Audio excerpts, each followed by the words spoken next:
Jubilee Hills assembly నియోజకవర్గానికి త్వరలో జరగనున్న ఉప ఎన్నికలను తెలంగాణ కాంగ్రెస్ పార్టీ ప్రతిష్టాత్మకంగా తీసుకుంది. ఈ నేపథ్యంలో ముఖ్యమంత్రి రేవంత్ రెడ్డి స్వయంగా రంగంలోకి దిగి పార్టీ గెలుపు వ్యూహాలపై దృష్టి సారించారు.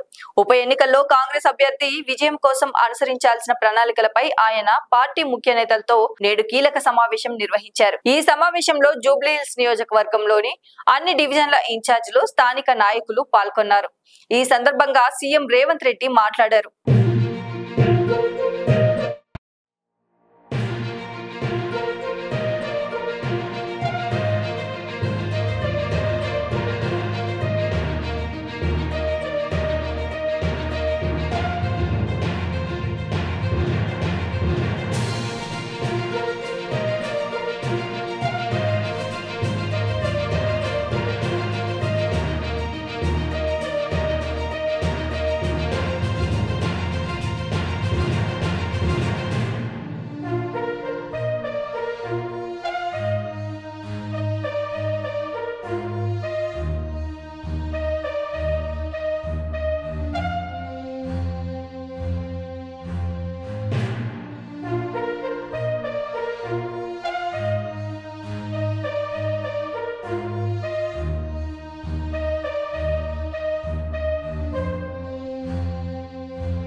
లైక్ చేయండి, షేర్ చేయండి, సబ్స్క్రైబ్ చేయండి. మరిన్ని వీడియోల కోసం బెల్ సింబల్ పై క్లిక్ చేయండి.